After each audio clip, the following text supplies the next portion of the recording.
আসসালামু আলাইকুম ভিউয়ার্স, এই মুহূর্তে ব্রেকিং বিষয় নিয়ে হাজির হলাম। অবশেষে সহি সালামত এবার বাংলাদেশ বিমানবন্দরে অবতরণ করেছেন কিন্তু এই ডক্টর মোহাম্মদ ইউনূস। এবং এই ডক্টর মোহাম্মদ ইউনূস বিমানবন্দরে নেমে কয়েকটি তথ্য বা বার্তা দেশবাসীকে দিয়েছেন এবং তার প্রতি আশ্বাস বা বিশ্বাস রাখতে বলেছেন তিনি। এদিকে তিনি একটু পরে এখান দিয়ে তিনি তার ভিপি গাড়ি দিয়ে সেই হয়তো তার গন্তব্যস্থানে যাবেন। হয়তো রাষ্ট্রপতি চুপ্পুর সাথে তার প্রাথমিক সাক্ষাৎ হতে পারে এবং সেনাবাহিনী প্রধান যারা আছে তাদের সাথে, এবং তার পাশে কিন্তু বর্তমান যে সমন্বয়করা তারা কিন্তু ছিলেন। তবে এর আগে ক্ষমতা নেওয়ার আগেই ভারতকে যে হুঁশিয়ারি বার্তা দিয়েছে তা জানতে পারবেন। এই প্রথম কেউ ভারতকে এভাবে হুঁশিয়ারি বার্তা দিলেন। কারণ এই সাহসটা কিন্তু এই শেখ হাসিনা সরকার প্রায় এই দীর্ঘ 15টা বছর কোনোদিনও করতে পারেনি। ক্ষমতা নেওয়ার আগেই এবার ভারতকে যে হুঁশিয়ারি বার্তা দিলেন তা জানতে পারবেন আপনারা।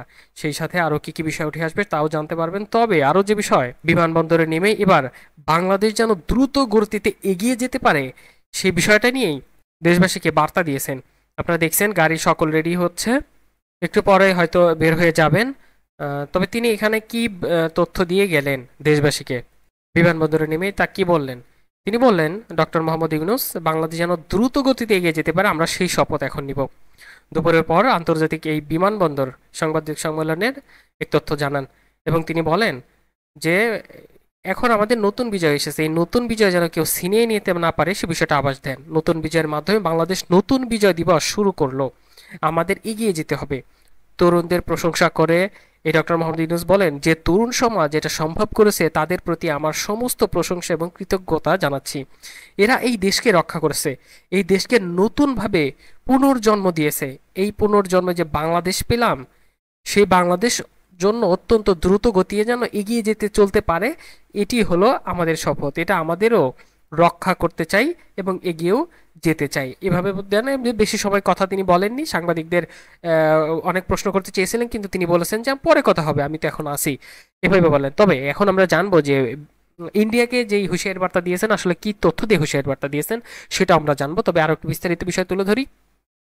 ডক্টর মোহাম্মদ ইউনূস তিনি কিন্তু অবশেষে বাংলাদেশে অবতরণ করলেন একদম সহি সালামতে, এবং তিনি যে বিষয়টা তিনি জোর দিয়ে বলেছেন সেটি হচ্ছে, আমার ওপর পূর্ণ বিশ্বাস রাখুন, আমার ওপর বিশ্বাস রাখলে প্রতিপক্ষের প্রতি সহিংসতা বন্ধ করুন, এমন একটি আহ্বান জানান তিনি এবং তার প্রতি বিশ্বাসও রাখতে বলেছেন তিনি। তো আমরা তার প্রতি বিশ্বাস রাখলাম। এখন দেখা যায় তিনি হচ্ছে 8টার দিকে হয়তো রাত 8টার দিকে হয়তো তিনি ভাষণ দিবেন বা তার কাছে এই ক্ষমতা হস্তান্তর করা হবে। তিনি কিন্তু আবু সাইদের ব্যাপারেও কথা বলেছেন। আবু সাইদ সম্পর্কে ডক্টর মোহাম্মদ ইউনূস বলেন, আজকে আমরা আবু সাইদের কথা মনে পড়ছে, যে আবু সাইদের কথা দেশের প্রতিটি মানুষের মনে গেঁথে গেছে। এই ঘটনার মধ্যে দিয়ে দেশের দ্বিতীয় স্বাধীনতা এসেছে, এমনটা তিনি বলেন। চলুন এ পর্যায়ে আমরা তুলে ধরি ক্ষমতা নেয়ার আগেই ভারতকে কি হুঁশিয়ারি বার্তা দিলেন এই ডক্টর মোহাম্মদ ইউনূস। তিনি স্পষ্ট করে যে হুঁশিয়ারি বার্তা দেন এই নোবেল বিজয়ী, তিনি বলেন, ভারতের একটি গণমাধ্যমে দেয়া সাক্ষাৎকারে তিনি জানান, ভারত শেখ হাসিনার প্রতিটি নির্বাচনের কারচুপি করার পদ্ধতিকে সমর্থন করেছে, আর এই জন্যই বাংলাদেশের জনগণ ভারতের প্রতি ক্ষুব্ধ। আমরা চাই না ভারত আমাদের শত্রু হোক, আমরা সবচেয়ে কাছের বন্ধু হতে চাই। তাই ভারত তার নীতি পরিবর্তন করুন। এই বাংলাদেশের ভবিষ্যৎ সুরক্ষিত করার একমাত্র সমাধান হলো গণতন্ত্র ফিরে যাওয়া। তিনি চান দেশে অবাধ ও সুষ্ঠু নির্বাচন হোক, শেখ হাসিনার আমলে যেটা দীর্ঘকাল ধরে হয়নি। ছাত্র আন্দোলনের বিষয়ে ভারতের ভূমিকার অসন্তোষ জানিয়ে ডক্টর মোহাম্মদ ইউনূস বলেন, বাংলাদেশ প্রতিবেশী দেশ হয়ে ছাত্র আন্দোলনের বিষয়টি ভারত বাংলাদেশের অভ্যন্তরীণ বিষয় বলে অভিহিত করেছেন। নরেন্দ্র মোদীর সরকার এমন সমর্থনকে যিনি মানুষের গণতন্ত্রের অধিকারও হরণ করেছে। তাই এই ডক্টর মোহাম্মদ ইউনূস যে বিষয়টা আশঙ্কিত হয়েছিলেন যে যখন ভারত ছাত্রদের এইভাবে দমন পীড়ন করছে, এই বাংলাদেশ সরকার পুলিশ দিয়ে গুলি করে মারছে, এই বিষয়টা খুব ব্যথিত হয়েছেন বলে জানিয়েছেন এই ডক্টর মোহাম্মদ ইউনূস। কিন্তু ভারত এটি অভ্যন্তরীণ বিষয় বলে অভিহিত করেছে। নরেন্দ্র মোদী সরকারের এমন সমর্থনকে তিনি অনেক ন্যাক্কারজনক বলে মন্তব্য করেন। তিনি আরো বলেন, আমি খুবই আহত হয়েছিলাম যখন ভারত ছাত্র আন্দোলনকে বলে এটা বাংলাদেশের অভ্যন্তরীণ বিষয়, আমরা এই বিষয়ে কিছু করতে পারবো না। আমরা কিন্তু তখন সারা বিশ্বের কাছে অনুরোধ জানিয়েছিলাম, এমনটা বলেন এই ডক্টর ইউনূস। বাংলাদেশি নিরীহ ছেলেদের তাদের সরকারই গুলি করে মারছে, আমাদের সাহায্য করুন। ভারত না করে দিল সে বিষয়টি। তিনি বলেন, পুরো বিষয়টি ভারতের নীরবতা বাংলাদেশি জনগণকে ক্ষুব্ধ করেছে। নয়াদিল্লিতে শেখ হাসিনার কাজের বিরুদ্ধে কোনো সরকারি অবস্থান নেয়নি।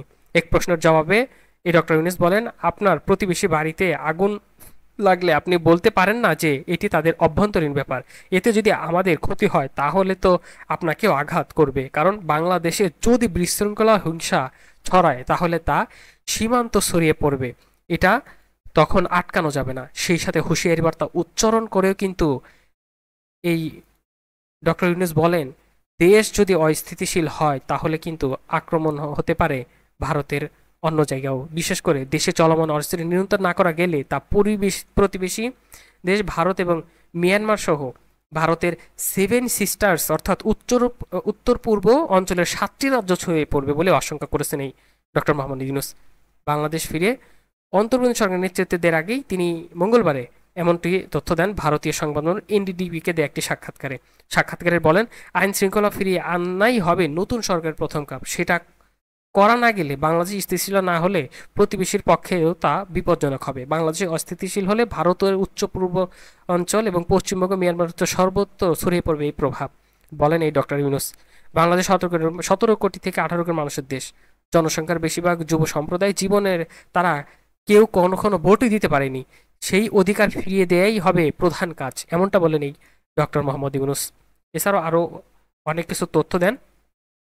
এদিকে এই ডক্টর মোহাম্মদ ইউনূস আরো যে বিষয়গুলো তুলে ধরেন সেগুলো খুবই ভালো, এবং তিনি বলেন গণতন্ত্র ফিরে আসবে বাংলাদেশে, আমাদের ছাত্র মাধ্যমেই তা হবে। এদিকে বুধবার ফ্রান্স থেকে কিন্তু বাংলাদেশের পথে রওনা দিয়েছেন এবং এখন বাংলাদেশের বিমানবন্দরে তিনি আছেন এবং সাংবাদিকদের কয়েকটি প্রশ্নের উত্তরও দেন তিনি। এবং প্রশ্নের বেশি হয়নি, জাস্ট কৌশল বিনিময় করেছেন এবং আইন শৃঙ্খলা ফিরিয়ে আনাই হচ্ছে এই সরকারের, এই অন্তর্বর্তীকালীন সরকারের প্রথম কাজ। এদিকে এই ডক্টর মোহাম্মদ ইউনূস কে নিয়ে কিন্তু তার পাশে দাঁড়িয়েছে এবার যুক্তরাষ্ট্র। আমরা বাংলাদেশের অন্তর্বর্তী সরকারের সাথে কাজ করতে একত্রতা প্রকাশ করেছেন এই মিলার।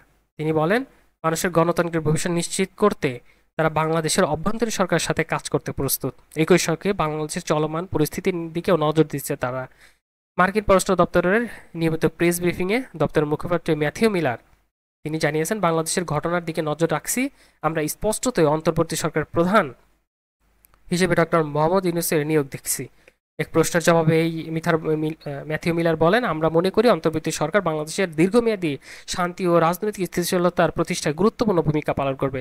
এদিকে মার্কিন পররাষ্ট্র দপ্তরের একজন মুখপাত্র ভারতীয় বার্তা সংস্থা পিটিআইকে দিয়ে বলেছেন, বাংলাদেশের অভ্যন্তরীণ সরকার নিয়ে সব সিদ্ধান্তের ক্ষেত্রে গণতান্ত্রিক নীতি, আইনের শাসন এবং বাংলাদেশের জনগণ ইচ্ছাকে সম্মান করা উচিত। আমরা বুঝতে পারছি নোবেল বিজয়ী মোহাম্মদ ইউনূস বাংলাদেশের অন্তর্বর্তী সরকারের নেতৃত্ব দিতে সম্মত হয়েছেন।